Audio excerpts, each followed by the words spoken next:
Hello, everyone, and welcome to our webinar today. We're so excited that you're here to join us. You are in for a treat. We have a wonderful webinar in store for you today with a great presenter, and I'm so excited to introduce her in just a moment. We'll do just a few housekeeping chores prior to this. And I know many have done this already. If you have yet to do so, please go ahead and introduce yourself in the chat. And thank you. We see people that are here coming in from all over the country. We're so glad that you're here and taking time this afternoon or late this morning to enhance your professional development with our webinar today. Please feel free to chat as we go through the webinar today. And if you have any questions, please don't hesitate to put those inside the Q&A. And periodically throughout the webinar, our presenter will be answering those as we go on through.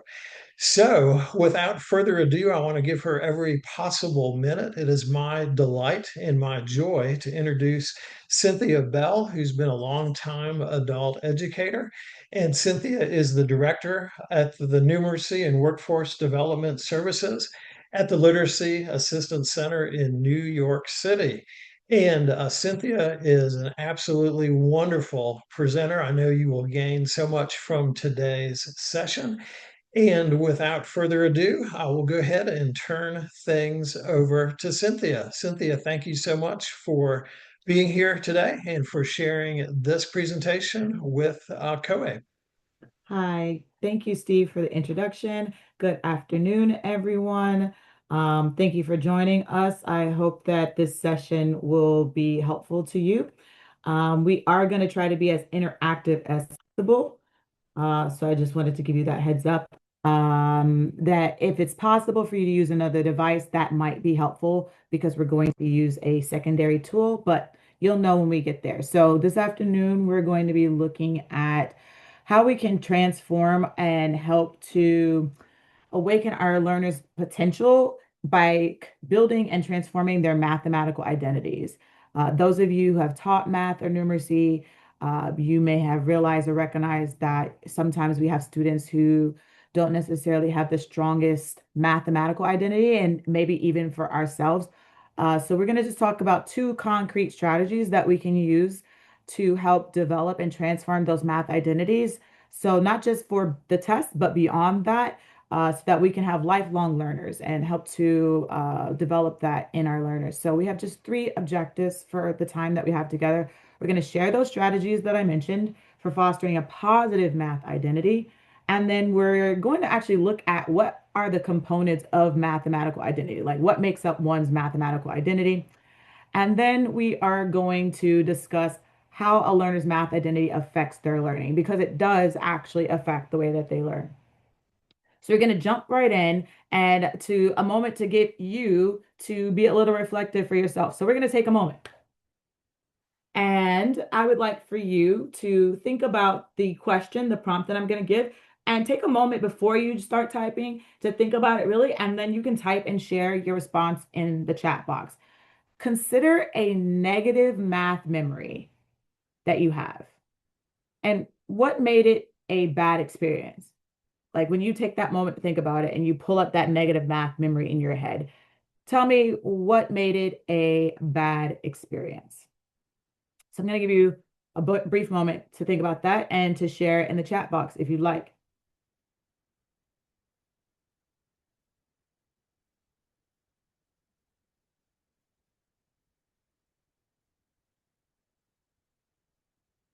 Okay. Kim said, embarrassed with the wrong answer in class. That can do it. Confusion. Oh, I feel that one, right? The long homework assignments only to feel like it didn't really pay off. Wasted time, not understanding, late learning matrices in my youth. Somebody's got like a really pinpoint, like this exact lesson. I wasn't learning fast enough. You said you're too stupid to learn. Okay. I had a horrible math teacher, linear algebra, having to go to the blackboard to write my answers, being nervous in class, Fear of ridiculing. Okay, so I'm noticing that, like, you probably noticing it too. There's a trend here.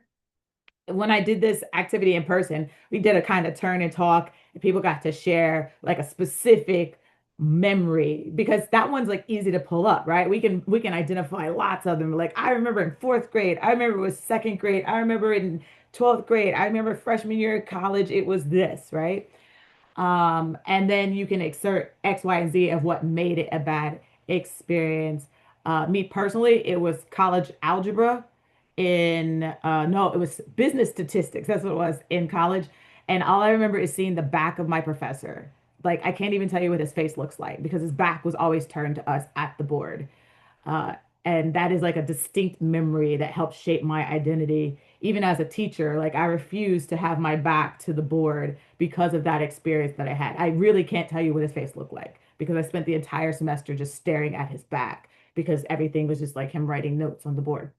Okay, having to show all my work when the answer would just come to me. Ah, okay, there you go. So now let's take another minute though.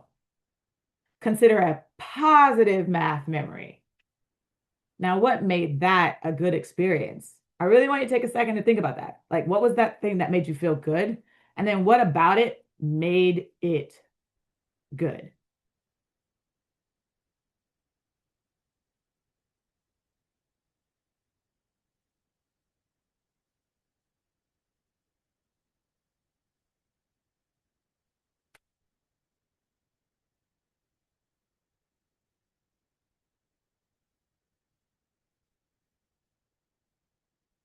Ah, someone said theirs was teaching someone else and them understanding it, feeling confident, teaching. I could tell I'm in a room full of educators. It's like almost all of our good experiences are when we taught somebody something, whether it was tutoring or the teacher asked you to teach something. I like that. The teacher took a moment to explain the problem. Sitting in the math class as a teacher, I finally understood a task I never learned in high school. Oh, I love that feeling, right? Something that like occurred to me as a teacher that I never got after all the years of mathematics that I took. Positive experiences teaching GED students, helping, seeing how math works. Okay.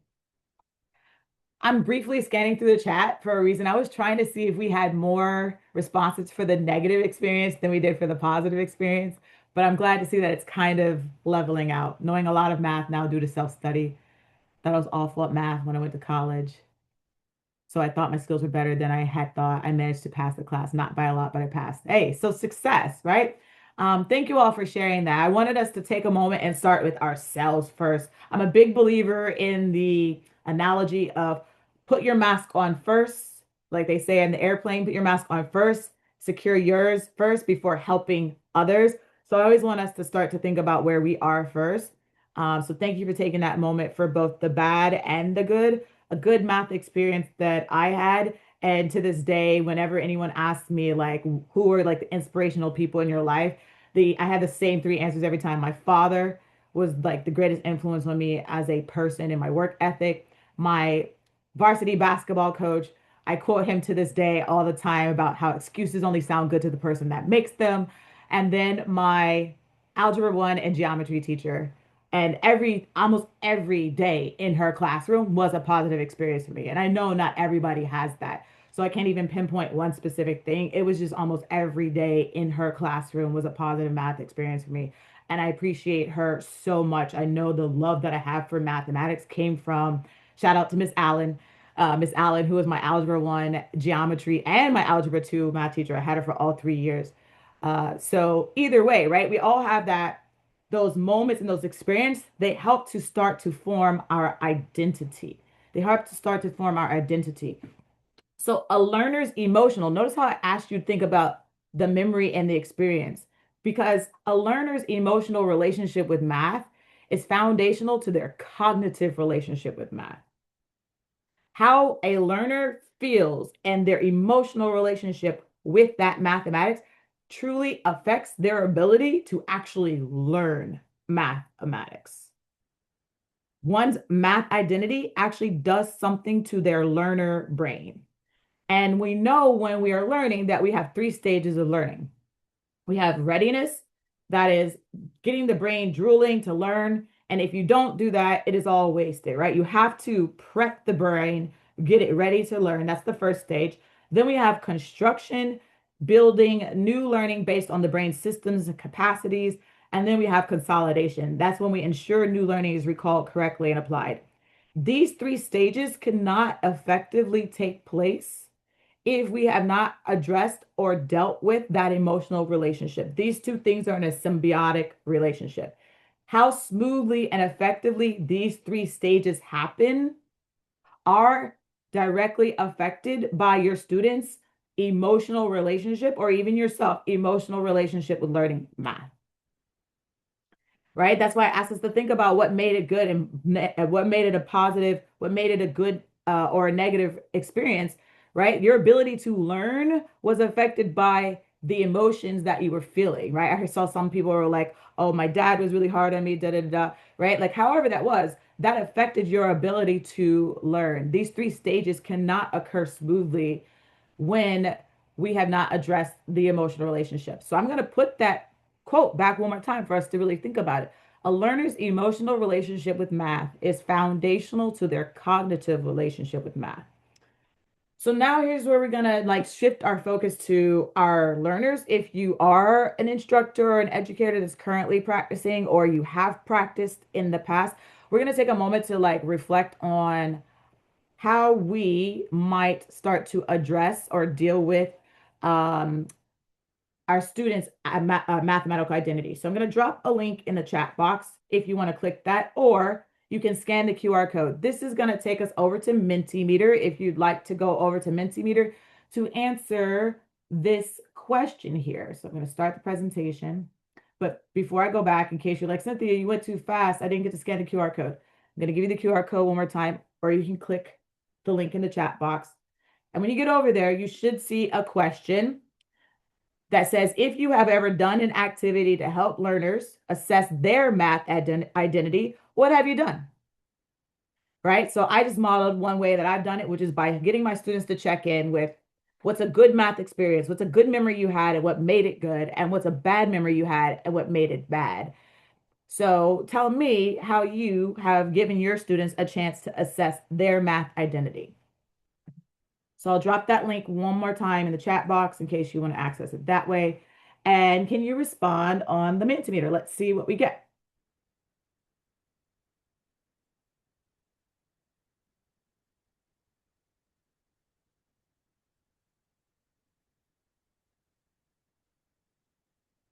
Asking how far they got and whether they think they're good at math. Asking how are you doing after doing an activity or lesson. I see checklists. I'm curious. I want to know more what we mean by checklist. Like, is it a checklist of things?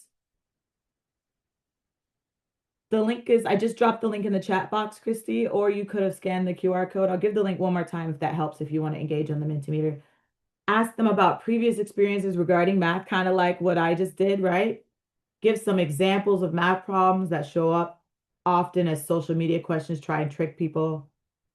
The answers coming in now. Asking me why you like or don't like math. That's a good way to start. Have them put on a sticky note using 1 to 2 words. How would you describe your relationship with math? Brief survey to see what students' opinions are math. So we've done surveys. It sounds like kind of like getting feedback from them, eliciting responses, thinking of math problems as a puzzle and how it's not about memorizing formulas. Ask students when was the last time they felt successful at math, right? Good. So we've got some ideas. This is one of the reasons why I wanted us to actually post them, especially for those of us who have said, no, I haven't actually done this in class. And maybe you needed some ideas. Here are all some really good ideas that are coming in right now. That question that I asked is how I've done it recently, but when I had my classroom, I would use like visual images representations, and I would have them to identify what kind of math they thought they were good at, because I wanted them to understand that math was more than just numbers. So I would have all kinds of different questions. One was like, I mean, images. One was like a Sudoku puzzle. Another was figuring out how to count money, or figuring out how to take care of your kids or whatever. I would have like different images that didn't just have to do with numbers, because I know a lot of students feel that their math identity is only tied to their ability to work with numbers, and math is about more than just numbers. So we got surveys are my default. I had students summarize what they learned. So we got some really good answers here. Mathematical virtues inventory. I like that. I'm going to use AI later to tell me what that means. Like, give me some examples. I like that. Mathematical virtues inventory.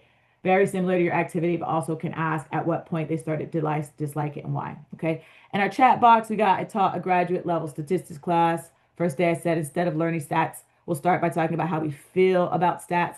We fit a little survey out about ourselves, including me.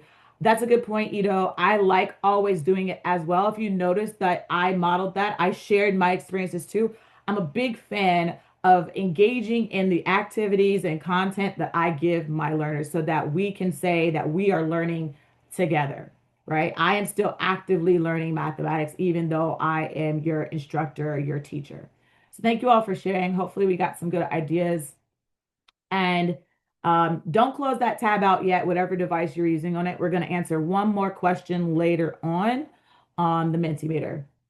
So let's talk about the components of math identity. That was one of our objectives. I did say we were going to share, well, what actually is a math identity? We don't want this to be an abstract thing. It's more than just like how you feel. There are four components of one's mathematical identity.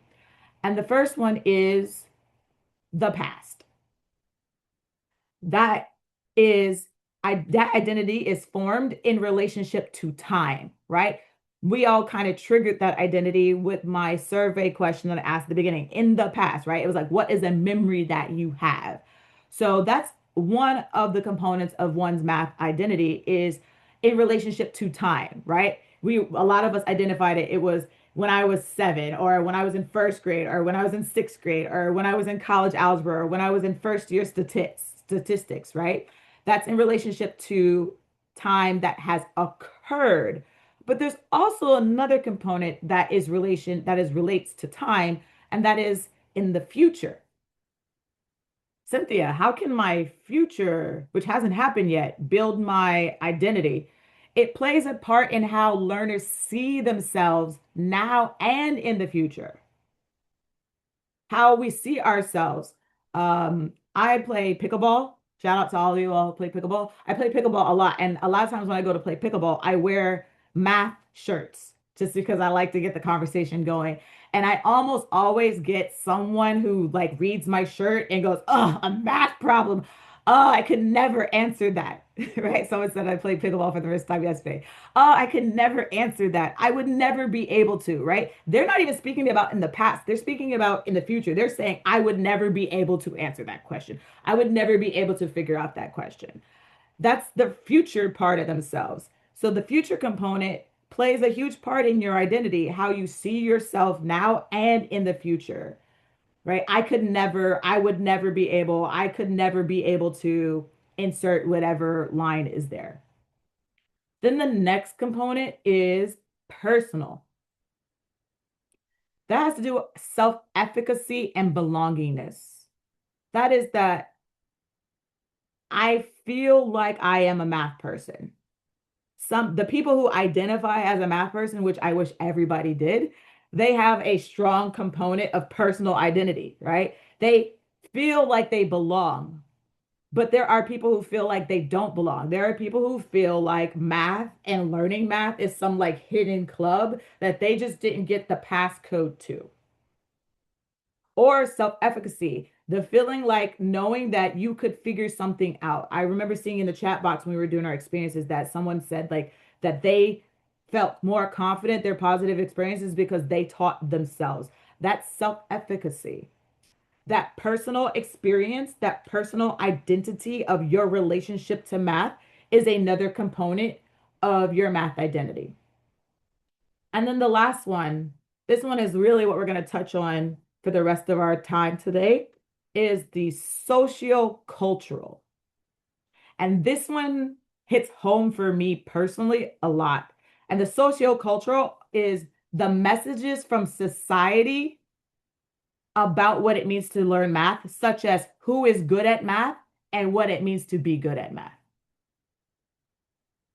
I'm going to say that one more time. Who is good at math and what it means to be good at math. Whether these messages are implicit or explicit, they get sent out often and way too much. And sometimes they even come from us, the teachers. Sometimes it came from the teachers you had in the past, and they didn't intentionally mean to do that. I know that for me, as a Black woman, as a Black girl, young lady growing up, the sociocultural messages I got consistently was that, like, I'm not supposed to be good at math.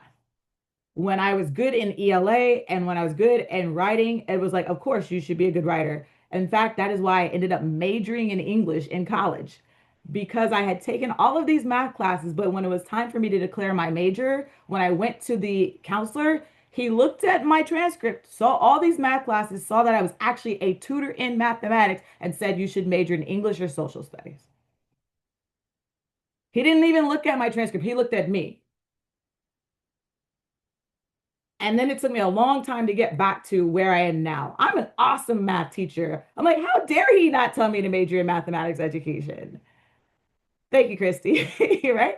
Socio-cultural are the messages from society as to who is good at math and what it means to be good at math. Also, that's a part of it too. Sometimes, and again, and unintentionally, when we give out what it means to be good at math, a lot of times the message that's given in our classroom is what it means to be good at math is getting the answer, getting the correct answer. If you did the steps that I gave you and you did them correctly and got the right answer, you're good at math. What about the student who took the time to question the steps? What about the student who took the time to try to understand the steps? I would argue that that person is also really, really good at math. I love students who ask me why. And I don't really care for answers who say, when students give me the answer because my teacher said so. So we really have to be careful as educators ourselves how we are helping to play a role in any one of these four components of mathematical identity. If we are trying to do our goal today, which is awaken our learners' potential and transform their mathematical identity. You have to be aware of these four components: the past, the future, their personal, and their socio-cultural. So I'm going to pause there to see if anybody has any thoughts or questions about these four components, because then we're going to just get into those two strategies that I said. Kim says, when I barely passed my 10th grade math class in 1970, my school counselor patted me on the hand and said, that's okay, dear girls, dear girl. Oh, that went too fast. Girls don't have to do math. Oh, my heart. When I found out I was doing algebra to solve budgeting problems and every day, I felt so angry. What about the question, why do I need to learn this stuff? If you're asking me, Steve, where does that fit? That one could fit into personal, but it also could fit into socio-cultural, right? I love when a student asks me why do I need to learn this, especially algebra, because I mostly teach algebra at this point. Um, my answer for that every time is that algebra teaches you how to think.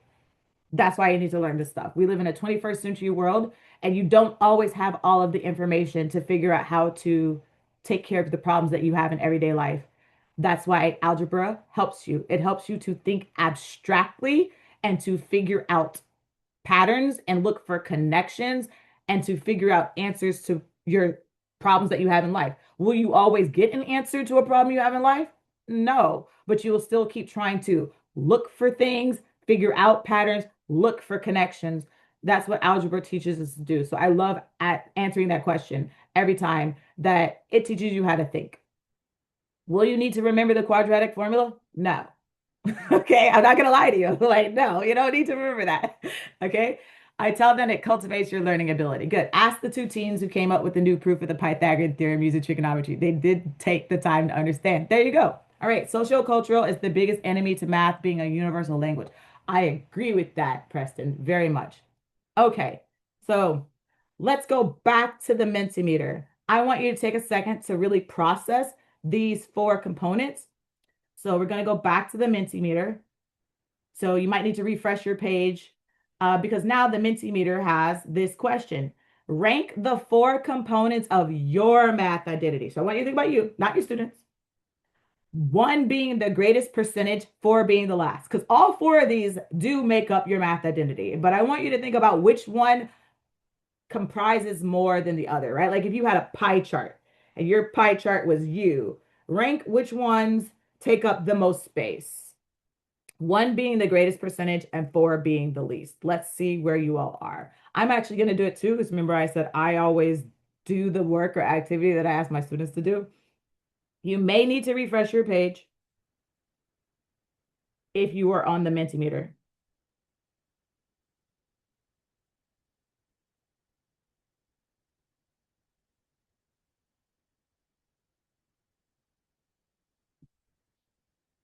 And here's the link for that one more time if you happen to have closed it out. Steve beat me to it. Oh, personal seems to be winning.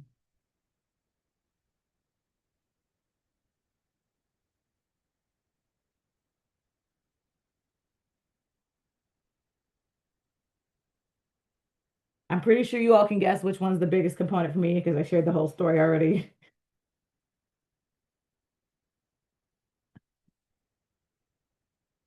We've got 40 responses. Personal's winning by a lot, but future and past are in a close. I'm curious. Like, say I'm doing math stuff. I noticed and I wonder. I noticed that socio-cultural is like last, which that says a lot. And I wonder why. I wonder if we were to do this in a room that wasn't full of adult educators such as yourselves, would this order be flipped a little bit? Angel said it's because we're the ones attending the seminar, right? It's kind of like preaching to the choir. I think it would be flipped a lot. I agree, Jennifer. You're already answering with what I was going to say. I put socio-cultural last because I'm female, but always excelled at math.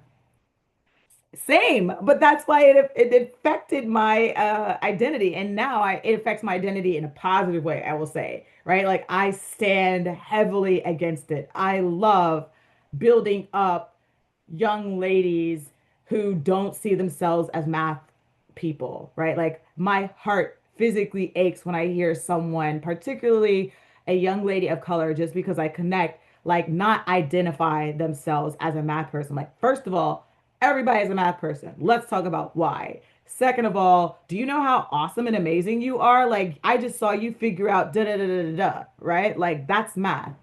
So it doesn't always have to be a negative socio-cultural thing either. It doesn't have to be a negative past experience. It doesn't have to be a negative future experience.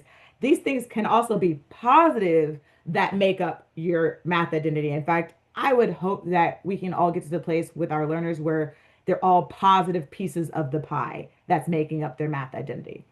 I always love doing something that people didn't think I could. There we go. All right. So thank you all for participating. Let's move on to these strategies. Let's move on to these strategies because we do have a video. So here are the two strategies, right? I want you to be able to say, well, I walked away and Cynthia gave me two things that I may be willing to try. Amanda said I ranked sociocultural lower because my path experiences and how I use math personally have been more important to me. There you go. That's very reflective of you for recognizing. Okay, so here are some strategies for fostering a positive math identity, because that's what I just talked about, right? Like it would be helpful if those four components were all made up of positive experiences. So here are two concrete things that you can do with your learners starting the next time you teach, or even for yourself, but more so for your learners, starting the next time that you teach. The first one is attend, and I always butcher this word, so forgive me for all the times I'm about to mess up saying this word. Attend to socio-mathematical contributions. Socio-mathematical contributions. Those are contributions from students that enhance learning in the math community in productive ways. Thank you, Steve. Check back with me at 2:45 to see if I've nailed it. There are contributions from students that enhance the learning in the math community in productive ways.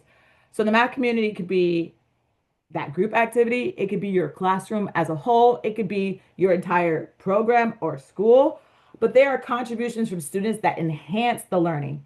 So I want you to take a moment to think. If you want to, you can drop it in the chat, but you don't have to. This is more so just like a quick reflecting for yourself. Take a moment to think of how, if at all, you provide opportunities for learners to contribute to the math community productively. I'll say that one more time. How, if at all, that you provide opportunities for learners to contribute to the math community productively. Keyword there, productive. I like that one, Pamela. I love getting students from other cultures and backgrounds to show how they use different algorithms because I am not a big fan of like algorithms being the only way to solve a problem. I encourage my students to find different mathematically sound ways of solving the problem. Okay, good. To contribute to the math community there, I acknowledge and applaud various ways. Okay, so I'm getting different answers, and that's great. I'm going to give you a couple of examples, and then I'm actually going to model it the best I can because we are in a webinar format. So here are some examples of ways in case you couldn't quite think of it, because we're talking about socio. So there has to be a social component, and it has to be that they are contributing to the community in a productive way. So here's a first example. One, sharing mathematical thinking. We probably do that one a lot. And a good way to attend to that, because notice the verb is attend to it, not that it just randomly happens. You are explicit about making sure and ensuring that you develop those opportunities for it to happen. Start as many lessons as possible with high engagement thinking tasks. The key word there is thinking, because we said share mathematical thinking, not share answers. So the best way to do that is to start with high engaging thinking tasks. And a good way of doing that, especially when you're first starting trying to build this, is to have non-curricular logic puzzles that will start to build their thinking muscles. I did a webinar for the state of Georgia back in October, and I started us off with one of these. And it's a classic problem that maybe you guys are used to. Maybe you've heard it before. It's like a farmer has a goat and a cabbage and a wolf, and he has them on one bank of a river, and he needs to get all three items to the other bank of the river. But if he leaves the goat alone with the cabbage, no, if he leaves the goat alone with the cabbage, the goat will eat the cabbage. If he leaves the goat alone with the wolf will eat the goat, and he can only carry one item at a time. How does he get all items across? I love that problem. It is definitely a non-curricular thinking problem, but it is a thinking problem nonetheless. Okay, so that's an example of maybe starting to try out with thinking problems that aren't necessarily curricular. Steve, you're quick with the gun. I love it. Okay, that's going to get them to start to build that thinking muscle, and then you can start to move into curriculum-based tasks. This will give them a chance to share their thinking, but also it is a social act that's demonstrated with the chance for them exchanging these ideas. So it's not just that you do the thinking activity, but you give them the chance to exchange their ideas. So that would be an example of mathematical sharing mathematical thinking. Another one would be demonstrating a willingness to contribute ideas without knowing the answer. This one's big, especially in adult education. Remember, we said attend to socio-cultural contribution. It's not easy to get students to share and be willing to share if they don't know the answer. The people who tend to raise their hands and share are the ones who know the answer. What about the ones who don't? How do you get them to do that? You can offer tasks that don't have one simple solution, such as an open middle task, and that's what I'm going to model, or a multiple solution problem. And this will encourage their willingness to contribute without knowing the answer. If you start to have a classroom full of people who are willing to give ideas and share those ideas for the benefit of the math learning community, you are hitting it on the head. You're hitting the nail on the head, right? I'm willing to share my answer, even though I know I don't have the full answer.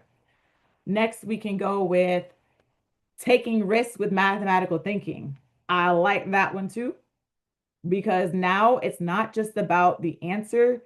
It's, I'm not sure. I love when a student says, I'm not sure, but because they're already taking a risk. Encourage and promote risk taking by asking questions such as, what would happen if, right? Those are ways that you can push that risk. What would happen if I didn't divide by 5 right here? What would happen if you didn't move this number from the left side of the equation to the right side of the equation?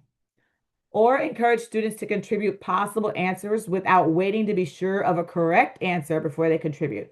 That's another one, right? So if you're in group work, have your students actually share answers that they might have instead of waiting to see if they have the full complete answer, right? I'm thinking that maybe I might be saying the answer is like around 12, but I'm not quite sure. That is encouraging taking risks. And again, each one of these things, I want to be sure we're clear in the context of contributing to the social cultural environment. The reason we want them to do that is because everything they're doing is contributing to the learning environment. You saying these things out loud helped someone else in the classroom, and that's going to build a positive mathematical identity for them. And drawing connections between the math and their own lives, that one's pretty self-explanatory. And develop visibly randomized groups. This one is important. If you do a lot of group work, you want to make sure that you develop visibly randomized groups. It should not look like, oh, the teacher put me with that student over there because they know I'm slow at fractions and this person's good at fractions, or vice versa. These are all kind of tips from the wonderful book that I really wish more adult educators knew about. It's called The Thinking Classroom, Mathematical Thinking Classroom by Peter, and I'm going to butcher his last name, Peter Lidijaj, right? Okay. And he is a big fan of the VPNs, the vertical non-permanent surface classrooms, right? And when you do these activities or tasks where you put students in groups, however you go about doing it, you want to make sure that it's randomized. So a good way to do that maybe is like you have a deck of cards and it's like everybody who has a diamond goes to this group over here and everybody who has a club goes to that group over there. It needs to be visible. They need to see that this was randomized. And that now that means when I'm in this group, this person here, that person there, and that person there, we all will contribute meaningfully. It's not that the teacher thought that I needed the two of you or vice versa. So this breaks down social barriers and it prevents students from opting out of thinking based on who they are with, right? Oh, the teacher put me with these people, so I don't really have to think because the teacher knew those people would know what they're doing. So show that you have made visibly randomized groups. I'm glad that someone's read it. Thank you, Amanda. It's a great book. Okay, so here's an activity. I mentioned open middle. Maybe you've never heard of them before, but open middle tasks are one of my favorite tasks to do for attending the social cultural, especially if I put them in groups. Here's how it would have worked in person, right? When I did this at COAPE in person, we actually did them in groups. Each person in the group, so if you look at the task, mean, median, mode, says using the digits 1 to 9, find a 6-number data set that has mode of 1, median of 2, and mean of 3, and the digits can be repeated. So how would I set this up for my students to attend to social, cultural, mathematical contributions? I would first of all make them in visibly randomized groups. I would have them all standing up, doing the activity against the wall on a non-permanent surface. And I would set it up such that every student has to contribute one number to the group. Like, so one student cannot say, oh, I'm gonna put a 1 here and a 6 here. If one student puts a 1, then another student has to put another number. You cannot put 2 numbers consecutively. That's going to encourage the risk taking. Oh, I think maybe the 5 could go here, and here's why.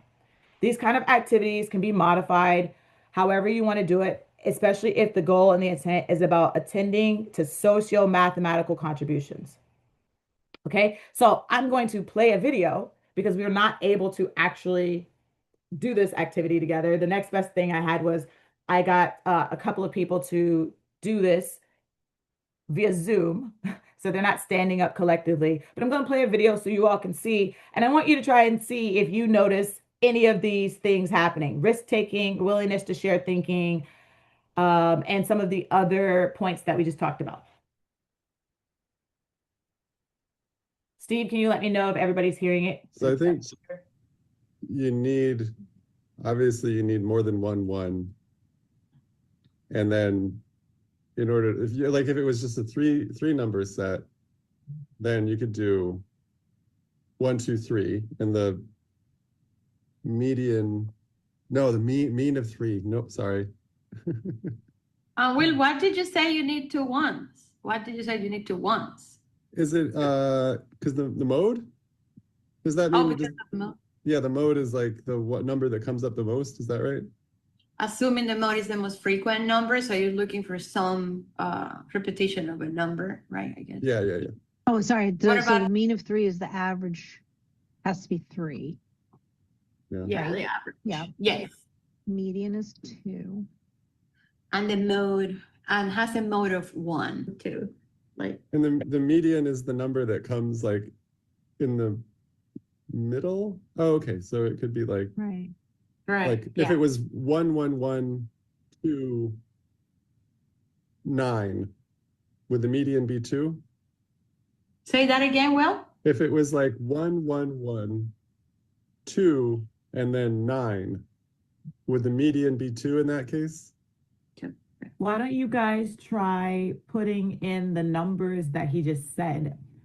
A All good right. tip for open middle is just try and putting in the numbers and then see what you come up with rather than waiting for you to have an idea of a solution.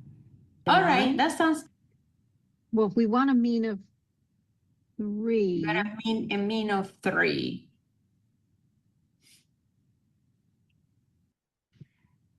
do we need to add up to 18?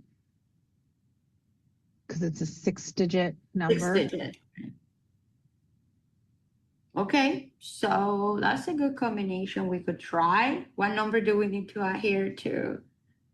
Because if we divide 18 by 6, we get 3 as the median. So right now I have 3 plus 2, 5. So we can combine that. So again, to recap, maybe you can help me. So the median is exactly the number in the middle, correct? Yes. Yes. We need the 2 digits in the middle need to be numbers that average out to 2. Mm-hmm. So 2. That's it. 2. The 2 and the 2? Yeah. So the numbers in the middle cannot be 1 and 2 because then the average of that is 1.5. Yeah, we won't get the 2. Yeah. So, okay. Maybe we can tackle differently then. All right, what if we do here? And then we'll put a 3 there. And then and Okay. then maybe put a 6 at the end. I'm following well. So, Okay. Why did you do that, Will? I had taken, so I swapped out the 2 to make a 3 so that the average of these two center numbers could be 2. And then because I had the 3 is 1 more than the one I had taken out, so I needed to compensate for it. And so I took out the 7, and then I suggested maybe a 6 could go there. So I was like adding 1 to one of the middle numbers and taking 1 off of the last number. Kate, could you restate what Will's strategy was? Sure. After changing the center numbers, we had to compensate for the added digit or the added value where the 2 was to the 3. So we compensated by taking 1 away from the higher values that had been placed. We could have also taken 1 away from, we could have left the 7 and taken 1 away from the first 6 and made it a 5 and still ended up, I think, with the mean of 3. Okay. So you all think you have a solution. And you just talked me through how you got your solution. I have a follow-up question for you. Do you believe that this is the only solution? No. And how can you prove that, Kate? Well, just from the discussion we had about how we could compensate for the change in the digits in the center by changing one or the other of the higher numbers. So we could have had a different set of numbers that still met the 3 criteria. And I like that strategy because it gave you a chance to be a little bit more flexible with the options that you all had.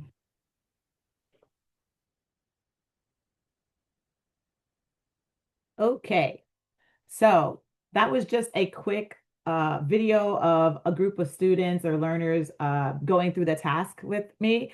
Again, this is a really great task to do in person, especially if you do the visibly randomized groups.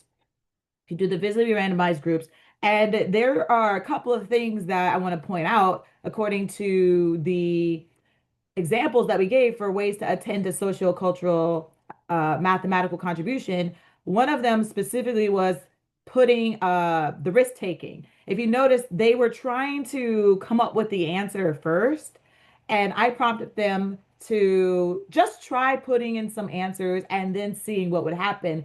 And they were willing to take that risk to do that. That would be a part of the risk taking. And when I shared out the risk taking, I said it's being willing to contribute your thinking toward an answer, even if you don't already have an answer. A lot of times when we're doing math activities, especially if we do collaborative learning, a lot of times the students in that learning space aren't willing to take a risk until they are sure they have an answer. Not even whether or not it's necessary they sure they have the correct answer, but moving them to the space where they're willing to share their thinking and moving beyond just I have an answer and now I'm willing to say something. That is a good way to attend to that socio cultural mathematical contribution because every little piece that I say out loud helps the conversation. And I hope that you caught that, right? Like each one of them contributed to the overall understanding. First, Will contributed to like what he understood the mode to be. And then Kate came through with what she understood the mean to be. She was the one who was like, wait, there's six numbers, so it has to add up to 18. And then Liz Elena came through and contributed her understanding about the median, but also with Will's help. And she asked Will to restate it, right? So each one of them contributed to that learning community. But that only happens when we, as the instructors, intentionally and attend to that, right? We have to create the opportunity for that to happen, whether it's in our small groups or in our whole class discussion. I'm going to pause there to see if anybody has any other thoughts or questions about that particular task. That was an example of an open middle task. There are lots of open middle tasks. I'm pretty sure Steve probably dropped the link for that already somewhere in the chat box, the Open Middle Math website. It's a great place to get ideas for these kind of thinking tasks. All right, Steve said you can put it in the Q&A box if you have one. All right. Okay, so let's keep moving to our second strategy. Oh, now they're coming in. When I taught SAT tutoring was when I realized that choosing numbers was a test taking strategy. It is based on open middle. That is 100% true. It is a test taking strategy. Thank you, Steve. I knew you'd be on the money with it, right? Even though I threw you out there. Okay. All right. So here's our second strategy, just to make sure we're moving along well for time. And I actually modeled the second strategy. I hope that maybe you caught it. Here's our second strategy. Shift from vague to specific and add the rationale.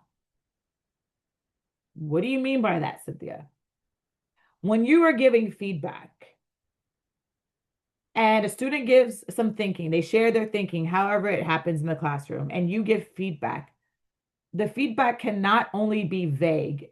So the first thing is that you shift from vague to specific and then add rationale. So it can't just be, oh, I really like the way that you help define what mode is. And add the rationale because that rationale is what's going to help to start to build their positive math identity. When I first read about this, and I cited the article in the math journal from the NCTM, when I first read about this, I saw this and I was like, this is something I can start doing right now. Oh my goodness, I can't believe I wasn't doing this all the time when I teach. And add the rationale. So an example would be if I said, good job explaining your work. And then you add in the rationale because it helps us to understand your thinking. Or I really appreciate how you restated Will's understanding, Kate, because it helped the whole group to now have a better idea of what the median is. This is something really quick that all of us could start doing immediately. Not just saying good job or that's the correct answer, because that's very vague. So you might even be like, well, Cynthia, I'm already not doing the vague thing. Great. You're already at the specific part. And add the rationale. When you add that rationale, it lets them understand how they are contributing to the overall math learning community. Yes, Steve, you're right. That's the correct answer is a brain shutdown. And that book, Thinking Mathematics, The Thinking Classroom, he talks about the three kinds of questions that student asks. And one of them is a stop thinking question. That one really hit home with me. I'm like, okay, how do I get my students to move past the stop thinking questions? Because they're really good at asking the stop thinking questions. And that's kind of like a stop thinking answer, right? So here are some examples for how you can make this subtle shift right now. And hopefully you noticed when we did the activity that you all just watched and you saw we came back and we were all on camera, I did this.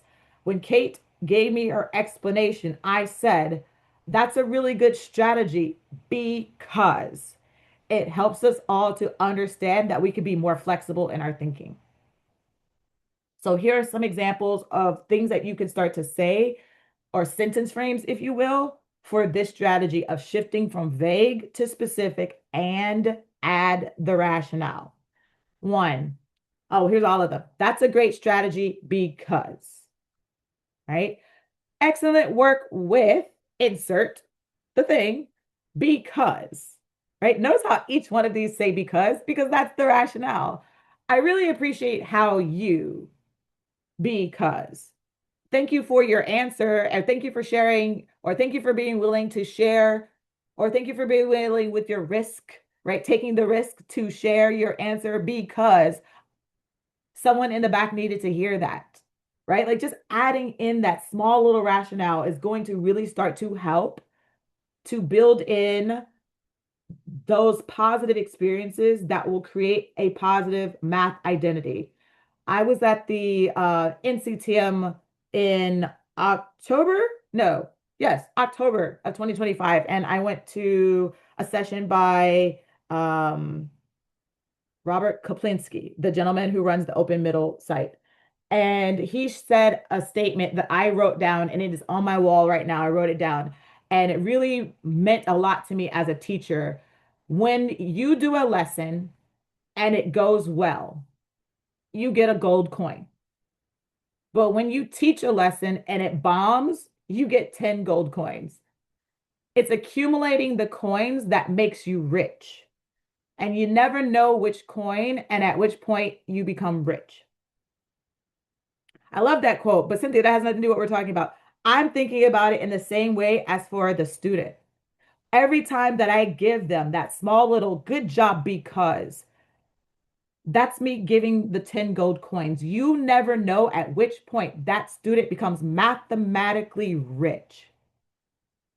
Every time you attend to their socio-cultural mathematical contributions, or every time you shift your feedback from vague to specific and add the rationale, you never know which coin it is that drops in their bucket that starts to shift that negative math identity they might have to a positive math identity. You never know, and you may never know unless they come back to you like I finally did with Miss Allen one day. I sent her an email. I found her on Facebook. I sent her email when I was like 39. And I told her, I was like, hey, did you know I'm a math teacher? And not just a math teacher, but I teach math teachers. You have no idea how much you shaped my life when I was in 8th, ninth, and 10th grade. They may or may not come back to you, but you'll never know which gold coin is the one that you help drop in their bucket that makes them rich in their math identity. So these are like small little things you can start doing like right now. That was a great answer. That was a great question because I normally say that's a great question, but I don't remember to add the because.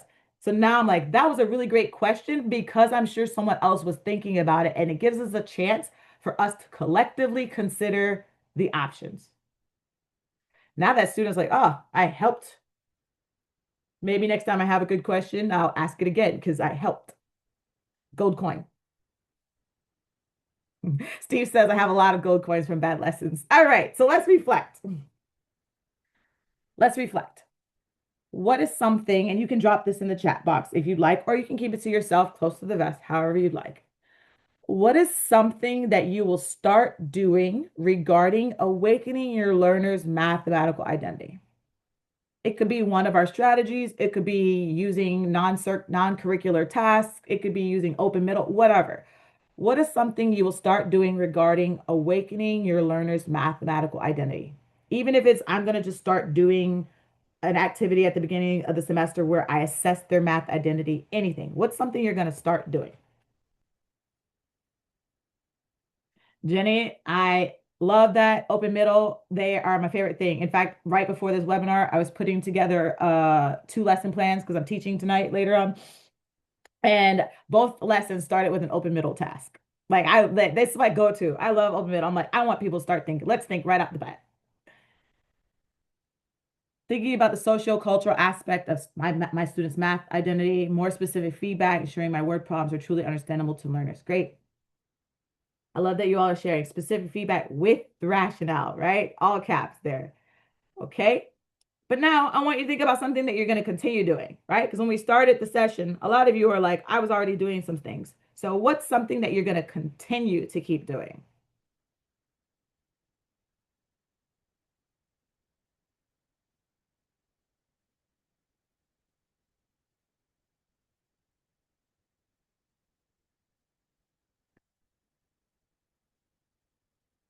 And then last but not least, this one you don't have to type in if you don't want to. But what's something that you'll stop doing? I like red, green, yellow. What's something that you're going to stop doing?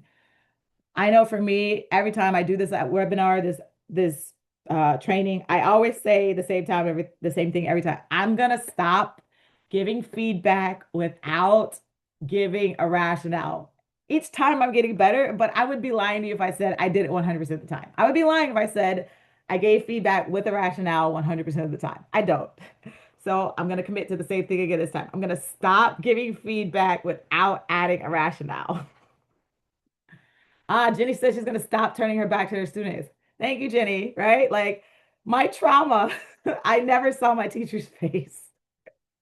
All right, so let's see. I don't really know how to see the Q&A, but here is the QR code, right? If you happen to want these slides, you can scan the QR code. I know Coabe also sends them out, but if you want them like right now, you can scan the QR code and that will take you to the slide deck. It's a presentation format, so that way you can see it.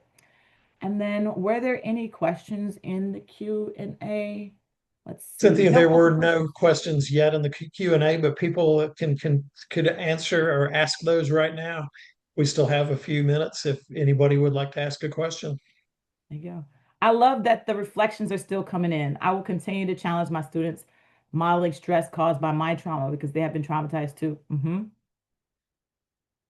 Stop thinking of people as not math people. That's also how I've labeled myself, and that needs to stop. It 100%. I agree. I like that's a good stop, Carrie. We are all math people. There's no such thing as non-math people. That's like saying that I am a non-insert whatever that you are people, right? Like a non-breathing people. We're all breathing people. Everybody's a breathing person. All right. Any other questions? Stop plowing through lessons, but give students chances to contribute. I like that one. You're welcome. It is 3 o'clock. I am done. But again, if anybody has any questions, I will take them. I'm glad that you learned a lot. Kim, thank you for sharing that. Thanks for these hints and suggestions. You're welcome. You are welcome. I hope it was helpful, ladies and gentlemen. Well, thank you so much, Cynthia. That was an outstanding session as usual. I've said many times I used to think I was a good presenter until I saw you present, and I will continue to say that. Well, thank you everyone so much for attending today's COABE webinar, and we will look forward to seeing you at future webinars, and we hope that you have a wonderful rest of your day. Thank you so much. You're Bye-bye. welcome. Good afternoon, everyone. Bye.